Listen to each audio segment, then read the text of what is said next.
डिम्पल, अरे मैंने मना किया है ना कि दीवार को गंदा नहीं करना, नहीं लिखना है दीवार पर। मम्मी मुझे बहुत सारा लिखना है और वो कॉपी में नहीं आएगा, इसलिए मैंने दीवार पे लिखा। चलो मम्मी अब आप भी बोलो।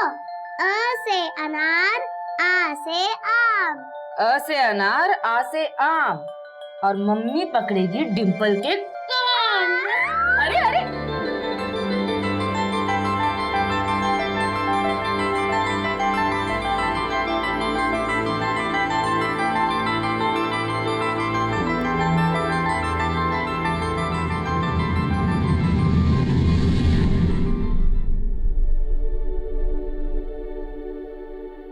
कभी दीवार पे कुछ लिख देती तो कभी छोटी मोटी शरारत करके सबको सताती, और कुछ बोल दो तो रुआसा वो बना के सॉरी बोल देती थी।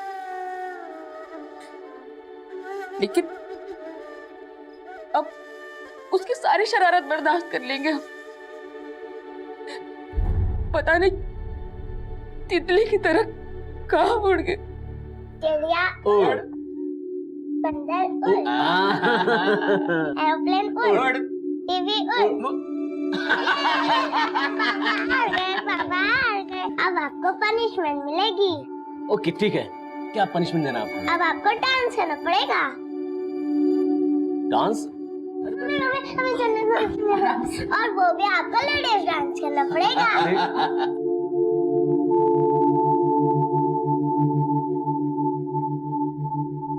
हमें हमेशा उसके इशारों पर नाचना पड़ता था।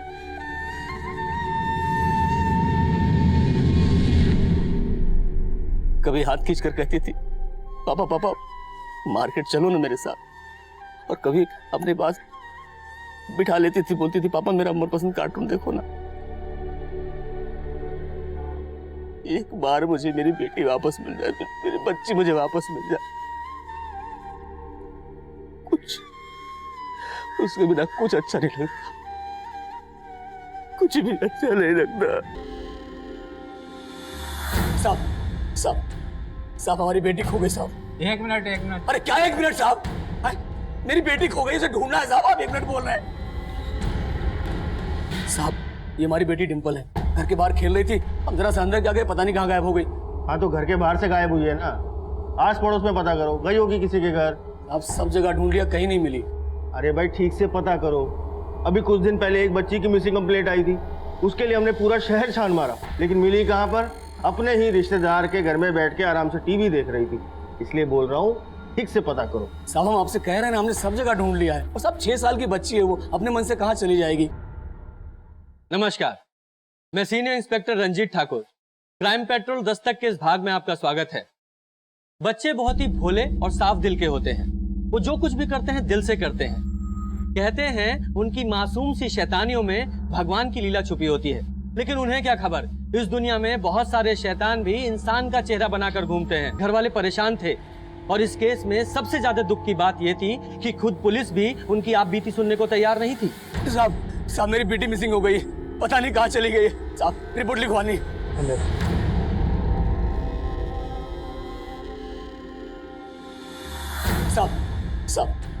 साहब हमारी बेटी खो गई साहब। एक मिनट। अरे क्या 1 मिनट साहब? मेरी बेटी खो गई, उसे ढूंढना है साहब। आप 1 मिनट बोल रहे हैं साहब। ये हमारी बेटी डिंपल है, घर के बाहर खेल रही थी, हम जरा सा अंदर क्या गए, पता नहीं कहाँ गायब हो गई। हाँ तो घर के बाहर से गायब हुई है ना, आस पड़ोस में पता करो, गई होगी किसी के घर। आप सब जगह ढूंढ लिया, कहीं नहीं मिली। अरे भाई ठीक से पता करो। अभी कुछ दिन पहले एक बच्ची की मिसिंग कंप्लेंट आई थी, उसके लिए हमने पूरा शहर छान मारा, लेकिन मिली कहाँ पर? अपने ही रिश्तेदार के घर में बैठ के आराम से टीवी देख रही थी। इसलिए बोल रहा हूँ ठीक से पता करो। साहब हम आपसे कह रहे हैं ना, हमने सब जगह ढूंढ लिया है, और सब 6 साल की बच्ची है, वो अपने मन से कहाँ चली जाएगी। साहब आप जल्दी कीजिए ना, नहीं तो पता नहीं क्या हो जाएगा उसके साथ। क्या हो जाएगा से क्या मतलब? अरे साहब समय क्यों खराब कर रहे हैं, तो जल्दी करिए ना। अब तू सिखाएगा हमें हमारा काम? हाँ तुझे क्या लगता है हम यहाँ निठल्ले बैठे हैं, हमें कोई और काम नहीं है? चल भाग यहाँ से।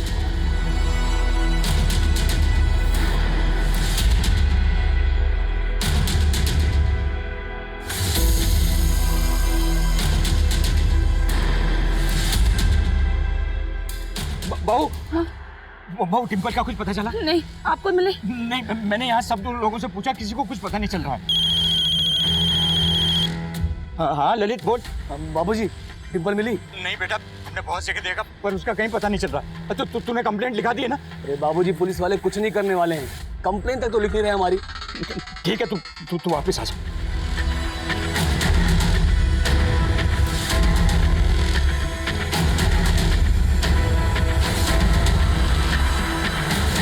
हमारी बेटी डिम्पल कहीं खो गई है। वो सिर्फ 6 साल की है। उसने पीले रंग का फ्रॉक पहना था। जब वो कोई किसी को उसके बारे में कुछ भी पता चले तो हमें बताइए। एक माँ आप सबसे विनती करती, मेरी बच्ची को ढूंढ दीजिए। हमारे डिम्पल को ढूंढने वाले को 50,000 रुपए का इनाम दिया जाएगा, और अगर किसी ने डिम्पल को अगवा किया है तो वो भी बिना डर के हमारे सामने आए, उसकी हर मांग को पूरा करने की कोशिश करेंगे। ये हमारी डिम्पी है। अगर किसी को भी कहीं भी मिले तो हमसे आकर मिलिए। हमारा पता है 45/66 जयंत गार्डन, गया, बिहार। हमारा मोबाइल नंबर है 96-280। किसी कुछ भी पता चले तो आपसे विनती करते हैं कि हमें जरूर बताइए, जरूर बताइए। बाबूजी रचना, आप लोगों के मोबाइल में जितने भी नंबर हैं सब पे ये वीडियो भेज दीजिए। भैया जी, हमें भी ये वीडियो भेज दीजिए, हम भी सभी नंबरों पे भेज देंगे। हाँ इनको भेजता हूँ, तुम भी भेज दो।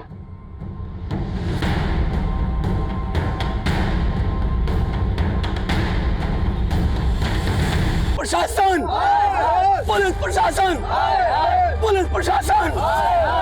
डिम्पल का वीडियो सोशल मीडिया पर वायरल होते ही पूरा कस्बा उनके परिवार के साथ खड़ा हो गया है, और डिम्पल के परिवार वाले पुलिस पर आरोप लगा रहे हैं कि पुलिस ने अभी तक डिम्पल मिसिंग केस में कोई FIR नहीं लिखी है। अरे जल्दी हाथ चलाना, फटाफट लेके आ पाए, वरना सबके सब सस्पेंड हो जाएंगे। और हाँ, तू सुन, बाहर जा और बच्ची के बाप को अंदर लेकर आ, और ध्यान से सुनना, किसी और को अंदर आने मत देना, ठीक है? चल जा फटाफट। पुलिस प्रशासन, पुलिस प्रशासन, पुलिस प्रशासन। रुको, आपको साहब ने बुलाया अंदर। रुको, सिर्फ ये जाएंगे। अरे ललित जी, क्या है ये सब? हमने आपको बोला था ना हम आपकी बेटी को ढूंढ रहे हैं, तो फिर ये बखेड़ा खड़ा करने की जरूरत क्या है? अगर आपने डिम्पल को ढूंढा होता तो हमें सब करने की जरूरत नहीं पड़ती, और अगर ढूंढा है तो बताइए कहाँ है डिम्पल? देख भाई, हाथ पे सरसों नहीं उगती है। हमने तुम्हारी FIR लिख ली, अब जैसे ही तुम्हारी बेटी मिलेगी हम तुम्हें इन्फॉर्म कर देंगे। अब ये राय का पहाड़ मत बनाओ। तुम्हें क्या लगता है ये सब करने से तुम्हारी बेटी मिल जाएगी? अगर आपकी अपनी बेटी खोती तभी आप ये कहते?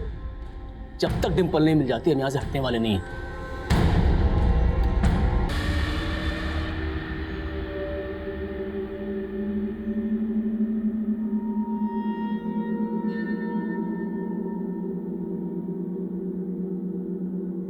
फातिमा, फातिमा, कहाँ चली गई ये लड़की?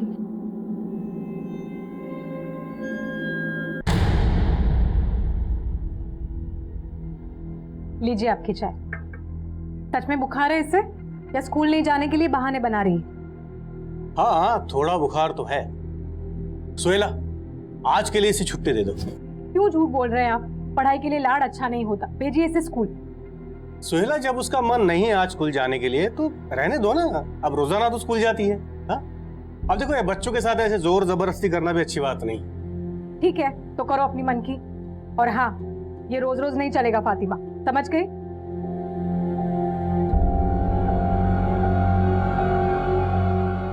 बेटा तुम इतने चुपचाप क्यों? हाँ? अच्छा, तो स्कूल में किसी के साथ तुमने आज झगड़ा किया होगा, इसीलिए आज स्कूल नहीं गई। क्या हुआ बेटा, क्या सोच रही हो?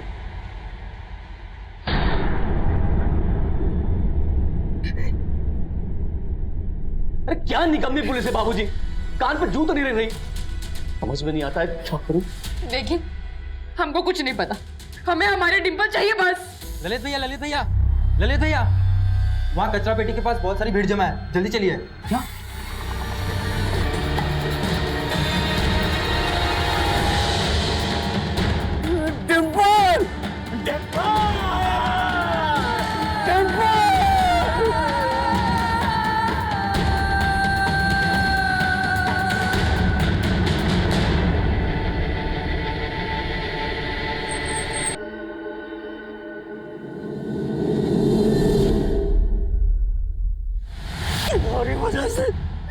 डिंपल को छू संभाल संभाल के औकात में अपनी। क्या जवान संभाल के, सब तुम्हारी गलती है। समय होते हुए ढूंढा दूर, डिंपल के साथ ऐसा नहीं होता। मारो इनको, मारो इनको, मारो इनको, मारो इनको,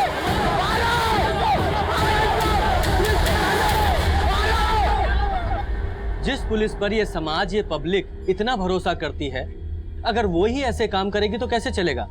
अगर एसआई सुशील और उसकी टीम ने इस केस की जांच समय पर शुरू कर दी होती तो शायद मैं आपके सामने ये कहानी नहीं सुना रहा होता।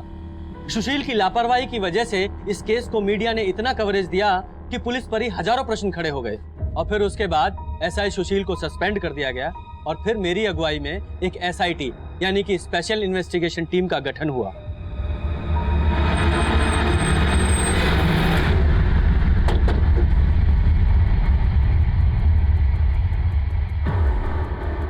सर, यहीं पर डिंपल की कटी हुई लाश मिली थी। जब कुत्तों ने लाश के टुकड़ों को खाना शुरू किया तभी पब्लिक का ध्यान यहाँ पर गया। लगभग यहाँ इस पास में भी किसी ने ना तो डिंपल को अगवा होते हुए देखा है और ना ही लाश को यहाँ पर डंप होते हुए। डिंपल की लाश यहाँ सुबह मिली थी। जाहिर सी बात है उसे रात को किसी समय फेंका गया होगा और लगभग आधा किलोमीटर दूर है डिंपल का घर यहाँ से, है ना? तो हो सकता है डिंपल का कातिल उसके घर के आसपास ही कहीं रहता हो। पर सर, जिन सर्कमस्टेंसेस में ये केस सामने आया है, डिंपल की फैमिली से पूछा तक नहीं किया था कि उनको किस पे शक है। मालूम है उनका भरोसा जीतना मुश्किल है, लेकिन उसके लिए उनको घाव देने वाले को पकड़ना होगा और साथ ही साथ उनके घावों पे मरहम भी लगाना होगा। मैं डिंपल के घर वालों से मिलकर आता हूँ और तब तक तुम देखो पोस्टमार्टम का क्या स्टेटस है। Okay sir.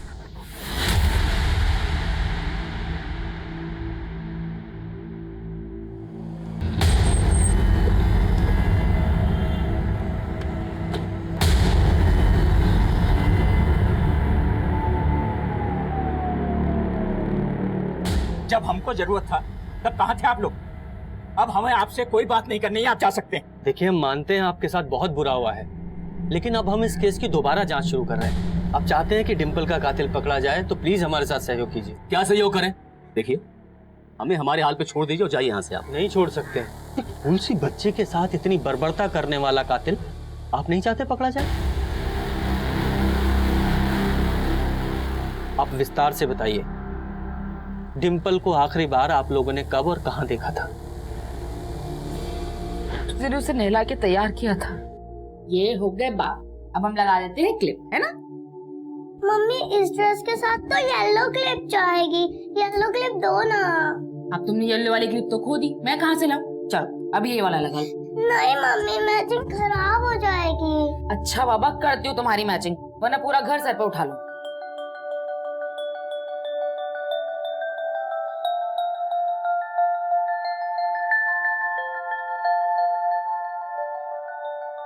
ये देखो, ये हो गई तुम्हारी येलो क्लिप तैयार। खुश? लाओ। मम्मी, आप तो बहुत स्मार्ट हो, पर अभी पापा के शर्ट का क्या होगा? मेरी माँ, तुम अपनी फिक्र करो। हमका क्या फिक्र, हम तो चले खेलने। ये बोल आराम से।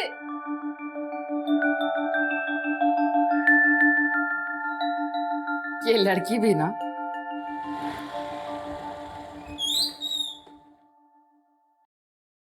डिंपल कब से खेल रही हो? अरे पापा, बस 2 मिनट में आई। चलो फटाफट अंदर आ जाओ, आ जाओ, शाम हो रही है।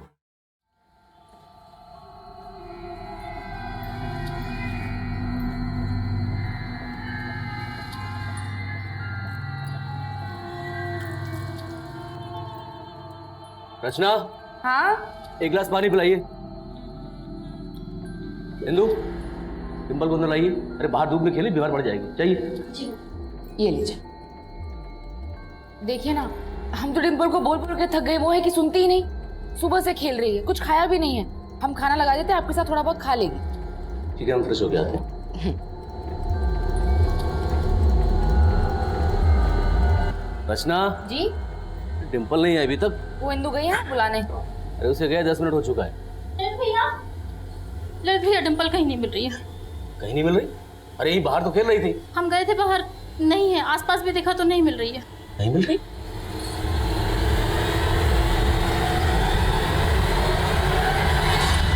तो आपकी मेड इंदु ने सबसे पहले आपको डिंपल के गायब होने के बारे में बताया।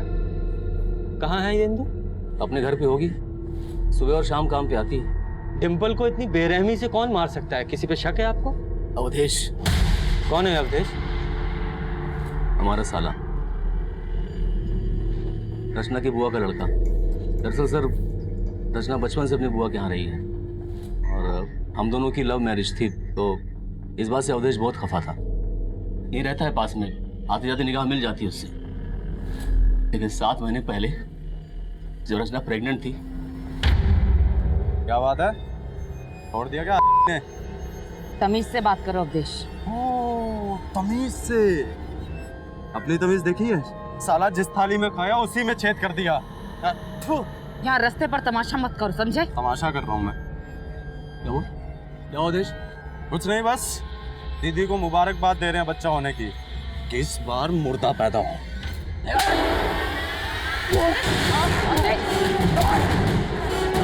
अवधेश छोड़ो उन्हें। अरे हट पीछे।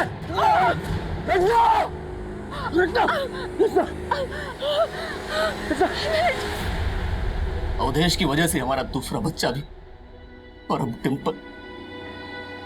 साहब, बेटे की शादी के 5 साल बाद भी हमारी बहू की गोद सुनी थी। बहुत मिन्नत की, बहुत प्रार्थनाएं की, फिर भगवान ने हमें एक बच्चा दिया, डिम्पल। और उसके भाग से ही उसका भाई या बहन आने वाला था, मगर इस अवधेश की वजह से। साहब, अवधेश को हमने अंदर करवा दिया, फिर वो जमानत पर बाहर आया, और बाहर आते उसने डिम्पल को भी। साहब आप देखो ना, जब से डिम्पल लापता है वो भी गायब है। साहब, ये सारी बात मेरे बेटे ने वो आपके इंस्पेक्टर सुशील को बताई थी, पर उसने हमारी कोई मदद नहीं की। अब उसका तो फोन भी स्विच ऑफ आ रहा है। मुझे पक्का यकीन है कि उसने ही डिम्पल को मारा है, और वो इंस्पेक्टर सुशील ना उसके साथ मिला हुआ है। वो क्यों मिला होगा? क्योंकि सर ने जानबूझकर कोई एक्शन नहीं लिया। जरूर अवधेश से पैसे खिलाए होंगे उसे।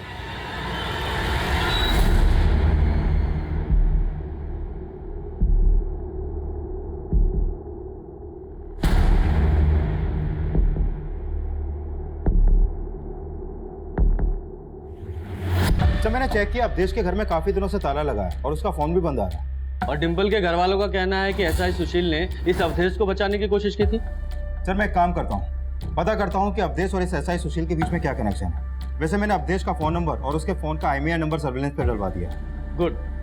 डिम्पल के फादर ललित का कहना है कि उन्होंने डिम्पल को घर के बाहर खेलते हुए देखा था,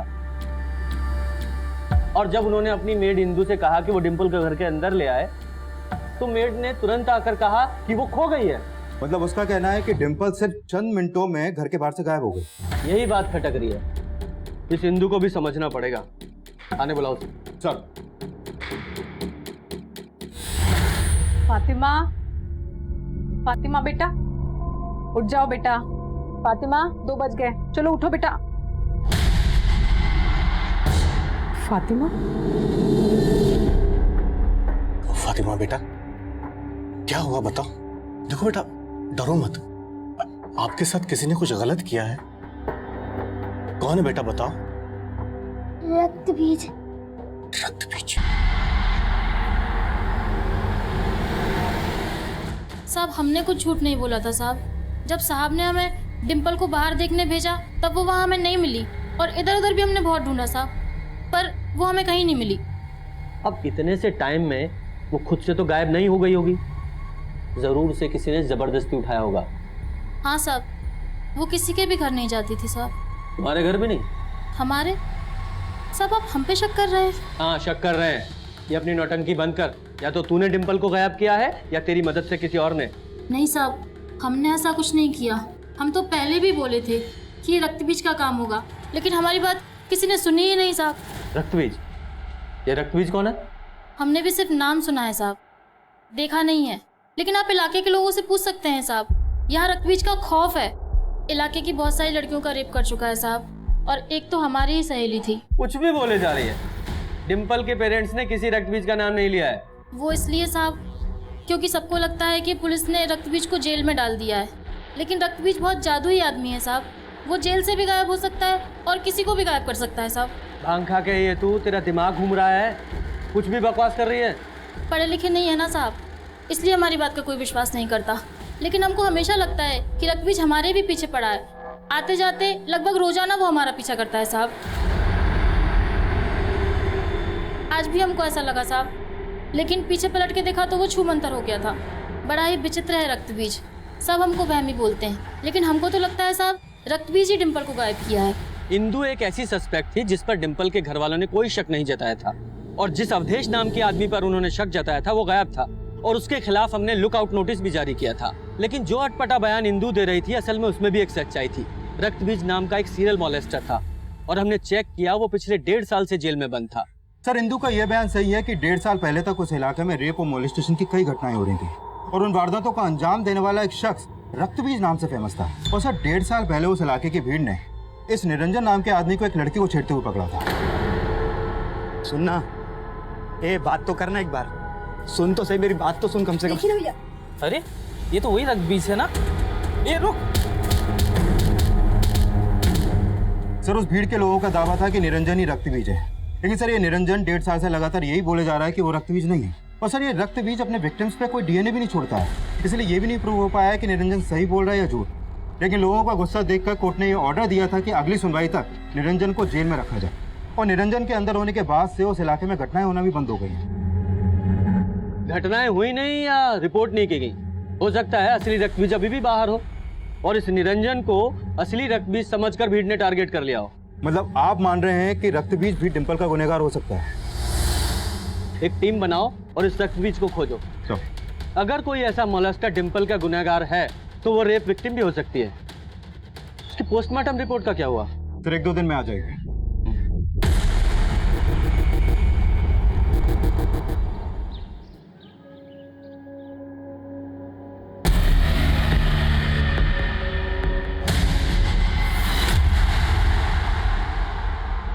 सुष्मिता बार बार पीछे क्यों दिख रही है?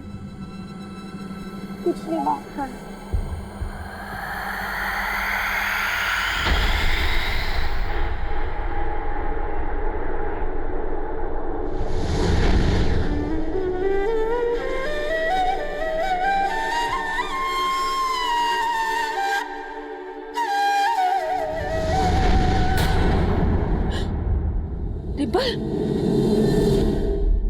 देखो बहू, हम जितने बार डिम्पल का फोटो देखोगी उतने बार पगला जाओगी। तो पगला जाने दीजिए हमको, हमारा बस चले ना तो जहर खा के मर जाए। बेटा, हम मानते हैं कि हम में से कोई भी डिम्पल को कभी नहीं भुला पाएगा, पर बच्चे का दुख बच्चा ही दूर कर सकता है। और इस दुख से उबरने का एक ही तरीका है, अपने परिवार को बढ़ाओ।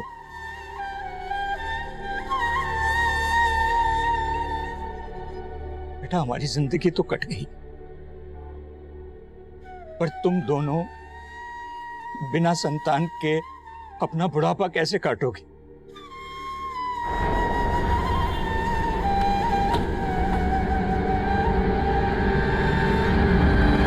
हाँ साहब, रक्तबीज पकड़ा तो गया था, लेकिन उसका खौफ इंदु और यहाँ की हर औरत के मन से कभी नहीं हटा।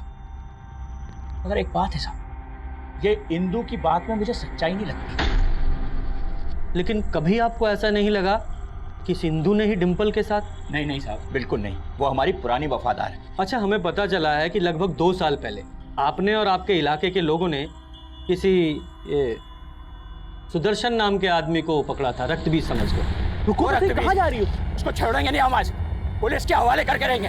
मारो। हाँ सर, हमने इसे रक्तबीज समझकर पकड़वाया था, लेकिन बाद में पता नहीं क्या हुआ, फिर पुलिस वालों ने इसे छोड़ दिया, और बाद में हमें पता चला कि असली रक्तबीज भी पकड़ा गया था। कौन असली रक्तबीज है कौन नकली रक्तबीज है ये तो हम पता लगा रहे हैं, लेकिन कभी आपने ये नहीं सोचा कि ये सुदर्शन आपसे बदला ले सकता है और इसी ने डिम्पल को? क्या यही पूछने आए थे आप? अगर आपको पता है सब तो जाके पकड़िए उन्हें। आप क्या पकड़ेंगे? अवधेश को तो पकड़ नहीं पाया अभी तक, बस पूछने चले आते हैं आप। इसलिए बनाई थी एसआईटी। ये एसआईटी डिम्पल को इंसाफ दिलाने के लिए ही बनी है, और कुछ भी बोलने से पहले खुद पे काबू रखिए। और हम ठान चुके हैं कि डिम्पल का गुनहगार बचने नहीं वाला। सुष्मिता, हम जरा आते हैं, ये दरवाजा बंद कर लेना। हाँ माँ, कर लूंगी।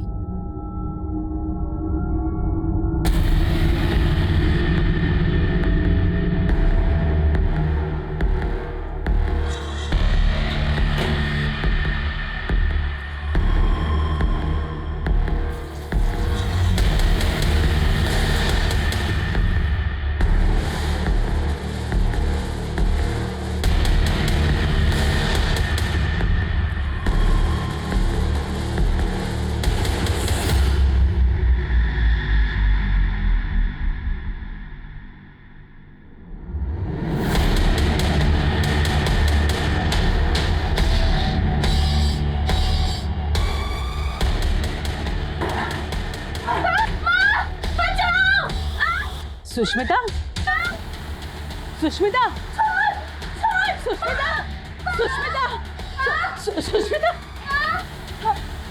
सुष्मिता सुष्मिता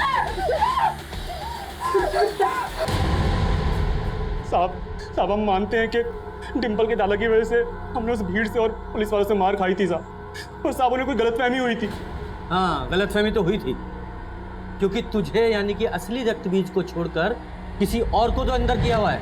नहीं साहब हम कोई रक्तबीज नहीं है साहब, और उस दिन हम कोई छेड़छाड़ नहीं कर रहे थे साहब। वो लड़की तो हमारी गर्लफ्रेंड थी साहब, और जब उसने ये बात पुलिस वालों को जाकर बताई तो उन्होंने हमें छोड़ दिया था साहब। हो सकता है तूने उस लड़की को मजबूर किया हो कि वो तुझे बचा ले। नहीं साहब, ऐसा बिल्कुल भी नहीं है साहब। अच्छा, तो कहानी उल्टी है। डिम्पल के दादा ने तुझे रक्तबीज समझकर पिटवाया, इसलिए तूने बदला लेने के लिए उनकी पोती को मार के फेंक दिया। साहब आप ये क्या बोल रहे हैं साहब? हमने ऐसा कुछ भी नहीं किया साहब, हमको जाने दीजिए साहब, हमको जाने दीजिए। जा तो तू नहीं पाएगा, सच्चाई बताएगा। तिवारी जी, उगलवाओ इससे। सर, डिम्पल की पोस्टमार्टम रिपोर्ट आ गई है, लेकिन सर इस रिपोर्ट में ऐसे कोई साइन नहीं मिले हैं कि डिम्पल को फिजिकली अब्यूज किया गया हो। सर अब तो उस रक्तबीज या फिर किसी भी मोलेस्टर का एंगल तो इस केस में एग्जिस्ट ही नहीं करता। पर नफरत का एंगल एग्जिस्ट करता है। इस 6 साल की बच्ची ने न जाने क्या क्या सहा होगा। इसको तड़पा तड़पा के मारा गया है, इसको मौत से पहले बुरी तरीके से पीटा गया। उसकी पसलियों, हाथों और पैरों सभी हड्डियों पर क्रैक्स हैं। उस रिपोर्ट के हिसाब से उसकी मौत उसी दिन हुई थी जिस दिन वो गायब हुई थी, यानी कि उसे 8 घंटे तक टॉर्चर किया गया। उसके सर पर किसी भारी चीज से वार किया गया और उसकी बॉडी को कचरा फेंकने वाली जगह पर जाकर डंप कर दिया गया। सर इस रिपोर्ट में एक स्ट्रेंज बात और सामने आई है। डिम्पल की बॉडी पर पुआल के कुछ टुकड़े भी मिले हैं। इसका मतलब उसे किसी ऐसी जगह पर रखा गया था जहां पुआल था, यानी कि वही क्राइम सीन है, उसे वहीं टॉर्चर किया गया। सर हम ढूंढेंगे कैसे, क्योंकि उस इलाके के हर दूसरे घर में पुआल होता है। तो हम उस इलाके के सभी घरों का सर्च वारंट निकलवाएंगे। इस अवधेश की क्या खबर है? सर फिलहाल अभी तक उसका कोई क्लू नहीं मिला है, लेकिन हमारी तलाश जारी है। इवन हमारी नजर उसके उन रिश्तेदारों पर भी है जो उसको छुपने में उसकी मदद कर सकते हैं।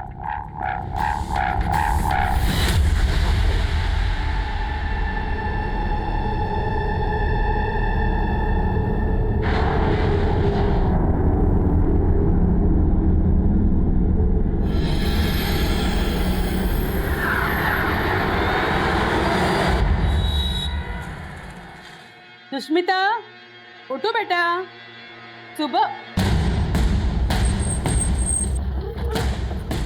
सर कल रात इस आदमी ने एक औरत को यहाँ पर ये पुआल फेंकते हुए देखा था। पुआल पर खून के निशान भी हैं, ये देखिए सर। उस औरत को पहचानते हो? नहीं साहब, हम दूरी पे थे और अंधेरा था तो औरत को नहीं पहचान सके। सर डिम्पल की बॉडी पर भी ठीक इसी तरीके के पुआल के टुकड़े मिले थे और ये ब्लड सूखा हुआ है। कहीं बॉडी 1 हफ्ते पहले डंप की गई थी और इस आदमी ने उस औरत को कल रात को ये पुआल फेंकते हुए देखा। आपका मतलब ये ब्लड किसी और का है? हो सकता है, लेकिन फिर भी तुम इस ब्लड को डिम्पल के ब्लड ग्रुप से मैच करा के देखो और जल्दी से पता लगाने की कोशिश करो कि वो औरत कौन है जिसने ये पुआल रात को यहाँ फेंका। Excuse me sir. हेलो, ठीक है सर। अवधेश को पटना में देखा गया है और पटना के जिस एरिया में उसे देखा गया है उस एरिया में उसके एक मौसा रहते हैं। उठवाओ उस अवधेश को।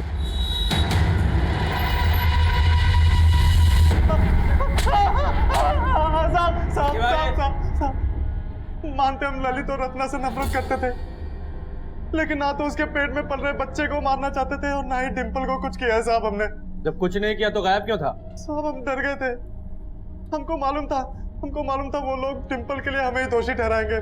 साहब हमने कुछ नहीं किया। जो कुछ भी तूने किया है वो 5 मिनट में तेरे से उगलवाएंगे। तिवारी जी शुरू हो जाओ। नहीं साहब। ये फाइल एसपी साहब के ऑफिस में पहुंचा दो। Okay sir. Sir forensic report आ गई है। उस पुआल पे जो ब्लड मिला था वो डिम्पल के ब्लड से मैच कर गया, यानी डिम्पल के मर्डर में एक औरत इन्वॉल्व है। लेकिन सर इंदू के अलावा हमारी सस्पेक्ट लिस्ट में कोई दूसरी औरत है ही नहीं।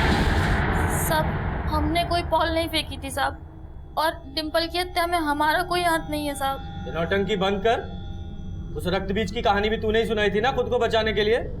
नहीं साहब, हमने कोई कहानी नहीं सुनाई थी, हम सच बोल रहे थे। और आपसे मिलने के बाद तो रक्तबीज हमारी इज्जत लूटने की कोशिश किया था साहब। हो गया तेरा? अब हम शुरू करते हैं। जरा याद दिलाओ इसे। बोल।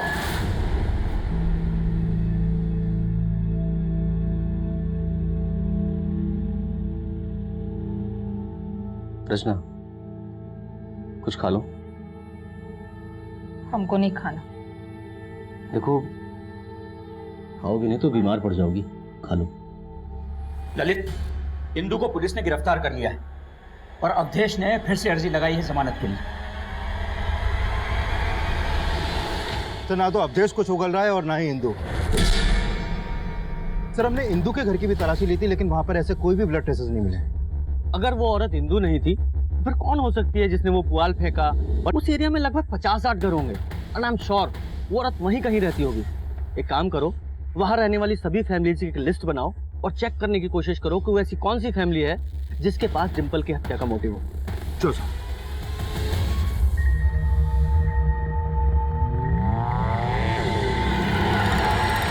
सर, उस एरिया में ये विनीता नाम की एक विधवा औरत रहती है जिसका डिंपल के परिवार से रिश्ता है। क्या रिश्ता है? सर, ये विनीता डिंपल के दादा विश्वनाथ की भतीजी है और पिछले 2 सालों से इन दोनों परिवारों के बीच में बोलचाल बंद है। लेकिन सर, हैरानी की बात तो यह है कि विनीता की एक बेटी थी सुष्मिता, जो रक्तबीज की विक्टिम थी। सर, एक्चुअली 2 साल पहले सुष्मिता का रेप हुआ था, जिसके बाद इसने सुसाइड कर लिया था और तभी से इन दोनों परिवारों के बीच में बोलचाल बंद है। ये सुष्मिता तो विक्टिम थी ना रक्तबीज की, फिर इसकी माँ ने डिंपल के परिवार से बोलचाल क्यों बंद कर दी थी? हाँ सर, सुष्मिता उस रक्त बीज के खौफ में जी रही थी और इसीलिए विनीता सुष्मिता की शादी 16 वर्ष की उम्र में ही करा देना चाहती थी।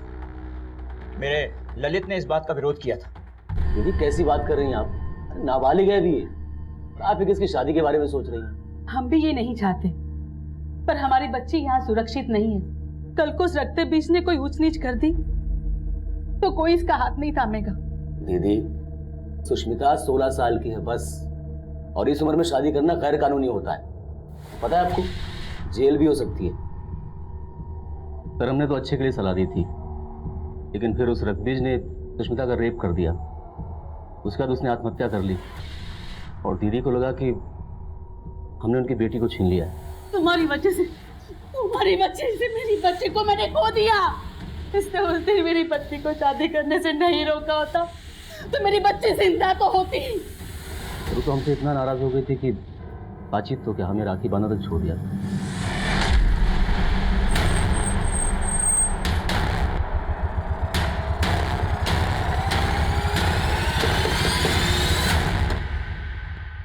जी साहब।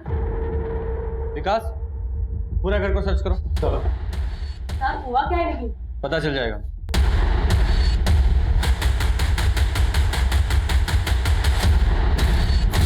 हाँ, ललित को हमारी बच्ची सुष्मिता की मौत का जिम्मेदार मानते हैं, लेकिन अगर हमें मारना होता तो उस दरिंदे रक्तबीज का खून करते। उस ललित की बच्ची से हमारा कोई लेना नहीं था। लेकिन उसके फादर से तो थी। दुश्मनी नहीं थी साहब, सिर्फ मनमुटाव था, और हम इतने भी गए गुजरे नहीं हैं कि किसी की हत्या कर दे। सर, कुछ भी सस्पिशियस नहीं मिला। लेकिन इस केस में हम विनीता को क्लीन चिट नहीं दे सकते। लेकिन सर, अगर हमारी सस्पेक्ट लिस्ट में विनीता है तो इंदु के उस बयान में भी सच्चाई हो सकती है कि कुछ दिन पहले रक्तबीज ने उसको मॉलेस्ट करने की कोशिश की थी। इस केस में रक्तबीज का नाम बार बार उठ रहा है। कौन है ये रक्तबीज? ये निरंजन जो पिछले 1.5 साल से जेल में बंद है, या वो सुदर्शन, या फिर कोई और जो अपनी पहचान बदलकर बाहर घूम रहा है? लेकिन सर, डिंपल को तो मॉलेस्ट नहीं किया गया, रक्तबीज को उसके मर्डर से कैसे जोड़ सकते हैं? अब कोई क्रिमिनल कब, क्यों, कहां और कैसे क्राइम करेगा, इस बात का अंदाजा नहीं लगाया जा सकता। लेकिन सर, इस समय रक्तबीज को ढूंढना अंधेरे में तीर चलाने से कम नहीं है, क्योंकि इस वक्त हमारे पास ऐसा कोई क्लू नहीं है जिसको लेकर हम उसकी तलाश शुरू कर सकें। विकास, एक काम करो, ये रक्तबीज के जितने भी विक्टिम्स हैं ना, उन सबकी डिटेल्स निकालो। हो सकता है डिंपल मर्डर का वहीं से कोई लीड मिले। Sure sir. सर, 1.5 साल पहले निरंजन की गिरफ्तारी से पहले तक रक्तबीज के खिलाफ कुल 27 केस दर्ज हुए थे, जिसमें से ये सुष्मिता इकलौती लड़की थी जिसने सुसाइड किया था। और सर, ये फातिमा, 7 साल पहले फातिमा की मां ने सबसे पहले रक्तबीज के खिलाफ केस दर्ज किया था।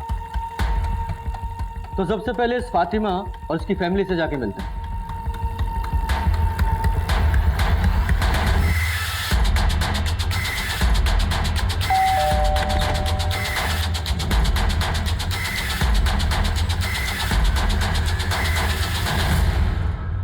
साहब, उस हादसे के बाद मेरी फातिमा इतना टूट गई थी, हमारा दिल ही जानता है कि हमने उसे कैसे संभाला है। सिर्फ 9 साल की उम्र में ही इसके साथ।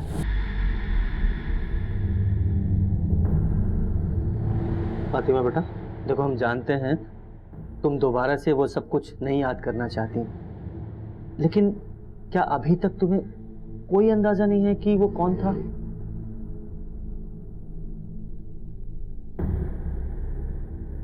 हो सकता है वो तुम्हारे आसपास का ही कोई हो। कुछ तो याद होगा तुम्हें।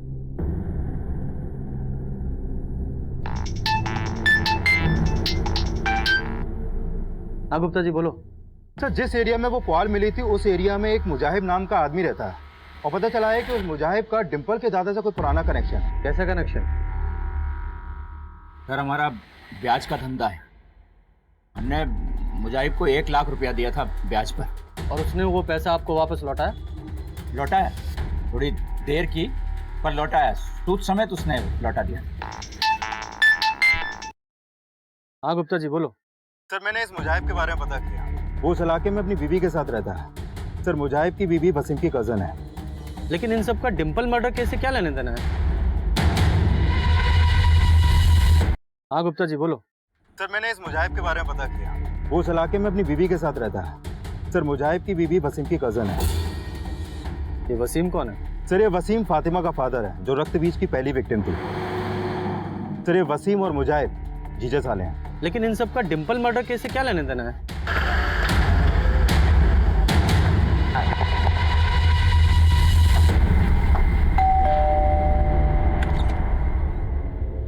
मुजाहिब। हाँ साहब। तुम्हारे घर का सर्च वारंट है हमारे पास। Search warrant? पूरा घर सर्च करो। लो, कमरे में चेक करो।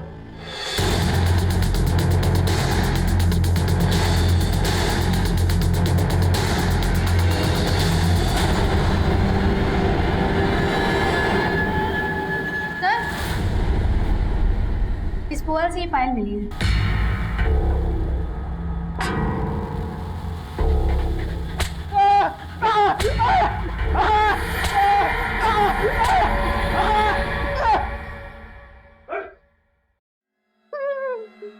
तेरे घर से जो पायल मिली थी वो डिंपल की, जो खून लगा हुआ था वो भी डिंपल का ही था। अब सारी सच्चाई बताओ वरना इतना कूटेंगे। बोल तिवारी। नहीं सर, बता दे सर। अब हमें उस विश्वनाथ से बदला लेना था साहब। हमने उस विश्वनाथ से 1 लाख रुपया ब्याज पे उधार लिया था। एक बार हमें ब्याज देने में जरा सी देरी क्या हो गई, उसने पूरे मोहल्ले के सामने हमें बेइज्जत कर दिया साहब।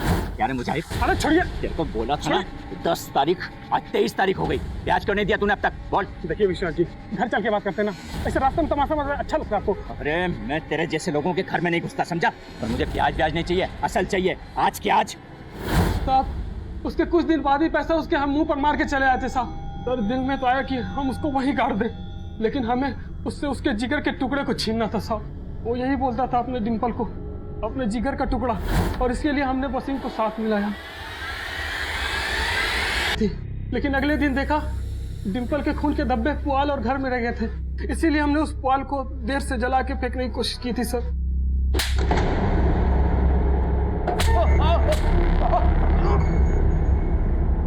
तुझे क्या लगा हमें कभी पता नहीं चलेगा कि तू ही असली रक्तबीज है? इतनी सारी लड़कियों को अपनी हवस का शिकार बनाया, यहां तक कि अपनी बेटी को भी नहीं छोड़ा।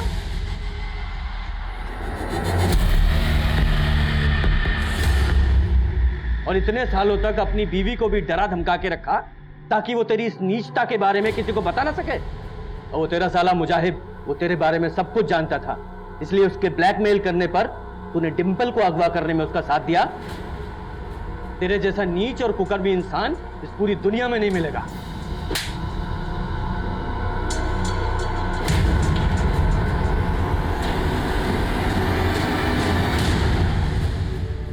हमको जरा भी इस बात का अंदाजा होता कि वो हमारी बात का इतना बुरा लगा लेगा। हम उससे सूद तो क्या, असल भी कभी नहीं मांगते।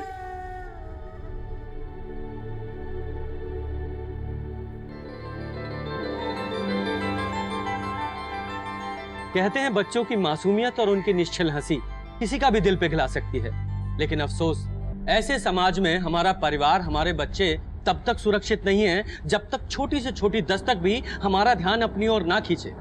आज के लिए बस इतना ही। देखते रहिए क्राइम पेट्रोल दस्तक, क्योंकि मकसद बताना नहीं, बचाना है। जय हिंद।